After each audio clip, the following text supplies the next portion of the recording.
Bonjour à tous. Alors, une part d'entre vous était là aussi hier, puisque ces rencontres ont eu lieu en 2 journées. Une première journée qui était... elle n'était pas appelée comme ça, mais moi je dirais des nouvelles des chercheurs. Voilà. Et donc, par rapport à ces 2 personnes, surtout qui ont parlé hier matin, il y avait d'une part les changements cognitifs et cérébraux induits par les nouvelles technologies. Point d'interrogation. Et c'était Jean-Luc Velay qui parlait à ce moment-là. Et donc, il n'a pas vraiment pointé les questions de changement par rapport au numérique, mais plutôt de se rendre compte que l'apprentissage de la lecture et de l'écriture n'était pas seulement un apprentissage cognitif qui passerait seulement par le visuel et l'oral, mais que, en fait, ça passait extrêmement par le corps, et que donc tout l'apprentissage du tracé faisait vraiment partie de l'apprentissage en soi de la lecture et de l'écriture. Qu'en tout cas, alors, on le sait en tant que formateur, hein, c'est pas une grande trouvaille, mais en même temps, les travaux qu'il a faits et l'exposé qu'il faisait hier démontraient qu'en fait, à la fois, cette chose qu'on sait à la fois intuitivement et par expérience est une réalité. Et que, oui, évidemment, on apprend par tous les canaux possibles, mais voilà, maintenant c'est prouvé. Et donc, et c'est pas inintéressant par rapport au jour d'aujourd'hui, où quand même la question de est-ce qu'on apprend encore à écrire à la main est en train de se poser. Et donc, voilà. Alors, deuxième personne qui est venue nous entretenir, de cette fois-ci apprentissage de la lecture, point de vue des neurosciences cognitives. Il s'agissait de Régine Kolinski. Et elle, en fait, a fait des études en se posant la question, mais tiens, est-ce que apprendre à lire et à écrire change quelque chose dans le cerveau?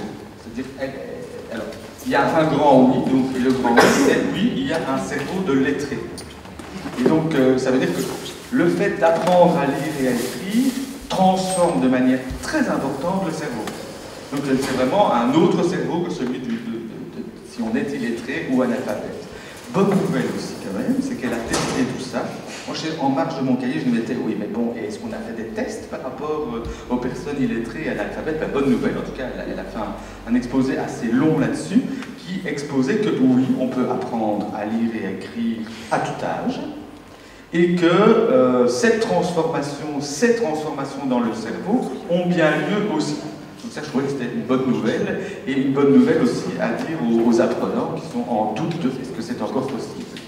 Alors, elle a mis quelques guillemets sur des effets moins importants que... Enfin, bon, c'est vraiment des petits guillemets du genre...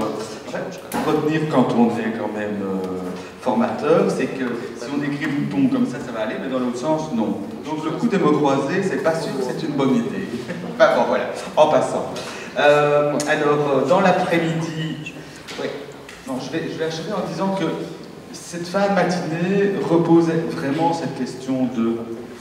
Mais si tout d'un coup nous n'apprenions plus à lire et écrire avec le geste graphique, qu'est-ce qui se passe? En tout cas, aucun de ces chercheurs ne peut répondre à cette question, puisque, voilà, ce n'est pas encore le cas. Mais ils interrogent ça, en se disant, bah, voilà, on ne sait pas ce qui se passe. Si le rapport au moteur n'est plus mis en route. Et l'autre question aussi, c'est quand même, et si l'écriture manuscrite disparaissait? C'est quand même une question qui est à l'ordre du jour aujourd'hui, et de se dire aussi, si elle disparaît, non, mais il y a un rapport irrémédiable à la chose. Donc je trouvais que c'était intéressant que les chercheurs viennent poser ça en se disant, mais aujourd'hui, il est question d'apprendre par le numérique, et peut-être que si on n'apprenait plus que par le numérique, je ne sais pas ce qui se passe par rapport au cerveau, mais il y a aussi cette question de l'irrémédiable d'une perte pour l'humanité de la lecture et de l'écriture, en tout cas, ou d'une part de celle-là. Bon, voilà, tout ça c'est des questions, mais voilà, je trouvais que c'était important. L'après-midi, alors là, l'après-midi, c'était plutôt des échanges entre chercheurs, praticiens. Ils étaient 4, il y avait Maxime Duquesnoy, Perrine Brodcom, Michael Degère et François Jourde. Alors, ça a tourné autour de... Je vais relever les points qui ont fait particulièrement sens pour moi.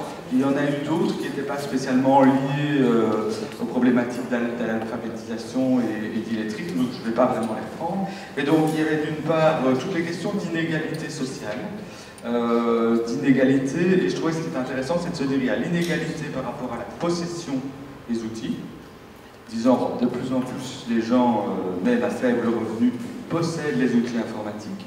Mais ce qui a été vraiment pointé, c'est l'inégalité par rapport à l'usage de ces outils. C'est-à-dire que l'usage, c'est pour la communication, ça assez facilement, tout ce qui est jeu, etc.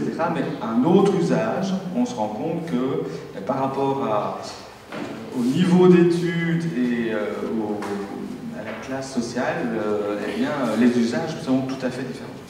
Autre chose aussi, qui là, je pense, touche tout le monde, on l'a vu hier, hein, on devait lever les mains, etc. et tout à certains moments. Par exemple, c'était est-ce qu'on peut s'expliquer entre soi ou expliquer à d'autres ce que c'est qu'Internet. Ben, il n'y a pas beaucoup de mains qui se sont levées. Et donc, de la même manière, fait qu'on a discuté au bistrot après, de la même manière, c'est qu'est-ce qui se passe derrière toutes ces fonctions qu'on a, derrière toutes ces propositions. En fait, on n'en sait plus rien. Hier, on se souvenait de WordPerfect, où il y avait encore plein de choses apparentes. Aujourd'hui, il n'y a plus rien, on sait tout ce qui se passe dans la boîte noire. Et donc ça, c'est toutes les questions de compréhension. Et donc là, c'était pointé aussi de se dire, mais tiens, qui comprend encore quelque chose à cette affaire-là? Donc, ce qui se passe dans la boîte noire? Ben, même nous, hein, donc voilà. Alors, autre chose qui a été relevée, qui était la question des peurs. À savoir, ces nouveaux outils, c'est pas évident de bidouiller, hein, on a peur, on n'est pas sûr que ça va marcher, tout ça, puis ça coûte cher. Donc, en plus, si on casse son nouveau jouet ou même son outil qu'on vient d'acheter, bon, pas évident. Et autre chose aussi, c'était de se dire, mais tiens, il y a de plus en plus de choses qui passent par là et qui deviennent obligatoires. Il y a des formulaires qu'on ne sait plus faire autrement. Enfin voilà, il y a le Bon Contact qui est là depuis longtemps déjà, et qui sont des choses qui touchent le public illettré et analphabète de plein fouet. Puisque là, il y a à la fois l'utilisation de l'outil, mais aussi toutes les compétences que cela requiert que de pouvoir remplir un formulaire en ligne, etc. Je parlais de compétences, se dire que voilà, tout ce numérique et le fait de se retrouver devant un écran, voilà, il y en a un qui est toujours là, ça veut dire que quand je suis devant l'écran, en termes de compétences de lecture et d'écriture au sens de répondre à cet écran, c'est énorme. Et donc ça démultiplie le besoin, en tout cas le nombre de compétences qu'il faut avoir pour utiliser l'outil. Et pour l'utiliser, si on dit en plus de manière intelligente, c'est-à-dire comment choisir, comment pas se faire avoir, etc. Donc il y a vraiment une vraie question qui est là par rapport au public qui est en difficulté de lecture et d'écriture. Bon, à savoir aussi que, voilà, là je pointe ce que ça vient soulever par rapport à nos métiers et par rapport aux personnes apprenantes. Mais il y a aussi la part où c'est un outil qui apporte plein de choses aussi. Tout l'aspect communication, ça veut dire que ce qui est produit dans les groupes, etc., peut tout de suite donner lieu à des blogs, peut être communiqué tout de suite à la famille, à vos amis, etc. Et donc il y a aussi cet outil extrêmement utile et qui est extrêmement valorisant aussi. Et quand on ne sait pas lire et écrire, c'est vachement valorisant d'utiliser ces outils-là et de se dire « Ah tiens, je peux, c'est possible, ça ne m'est pas interdit, je peux le faire. » Voilà. Donc ça, et puis aussi le fait que, eh bien, voilà, les outils numériques sont aussi des outils qui font que, au lieu d'avoir une photocopie ou des bribes de choses, vous le savez, on s'en va, on rentre par là, et puis on part par là, et par là, par là, par là. Et à la fois, on est avec les images, du son, des discussions, et donc tout ça peut aussi être réinvesti dans les cours et devenir vraiment un outil pédagogique supplémentaire. Et peut-être aussi un outil pédagogique particulier, parce que, d'ailleurs, vous pourrez sourire, je ne suis pas une personne particulièrement branchée éthique, je les utilise, mais bon, moins que d'autres. Mais donc c'est évident que quand je me retrouve avec des apprenants, il y en a plein qui vont s'en servir mieux que moi.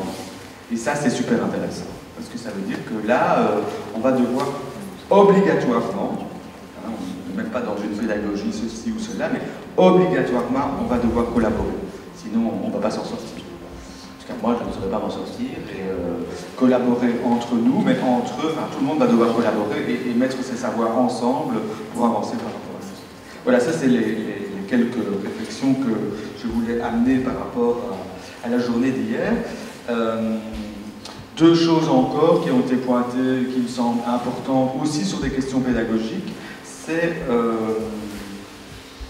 d'une part, ces chercheurs face aux nouvelles technologies qui évoluent énormément, mais qui se développent aussi, parce que ça veut dire que ça se transforme, mais il y a aussi des nouveaux outils qui apparaissent constamment, sont mal pris, j'ai envie de dire, pour pouvoir vérifier certaines hypothèses, puisque tout se transforme constamment. Et donc on n'a pas le temps de se dire, est-ce que vraiment il y a lieu de faire ceci ou cela et tout. Ben non, on est dans le mouvement, c'est avec le mouvement que les choses se passent et que nous devons être aussi. Et donc ça, c'est une énorme transformation par rapport à nous, de ne pas avoir ce temps de réflexion par rapport à ce que l'on met en place. Ce temps de réflexion est vraiment diminué de manière importante. Et l'autre chose, ça veut dire aussi que cette vitesse nous force à collaborer, donc on essaie toujours sur cette question-là, et elle est positive. Alors j'ai terminé la journée hier en me disant, mais tiens, la question qui restait ouverte hier, dans laquelle on n'est pas vraiment rentré d'ailleurs, c'était, mais tiens, ces nouvelles technologies, est-ce que, enfin c'était sous-jacent, est-ce que ces nouvelles technologies, c'est un apprentissage en soi, ou est-ce que c'est un outil au service de l'apprentissage, de la lecture et de l'écriture? Voilà, je laisse la question ouverte si j'ai bien des réponses, mais voilà, on aura l'occasion, je pense, de pouvoir justement avoir peut-être cette question qui traverse cet après-midi et sur laquelle on peut revenir à plusieurs moments.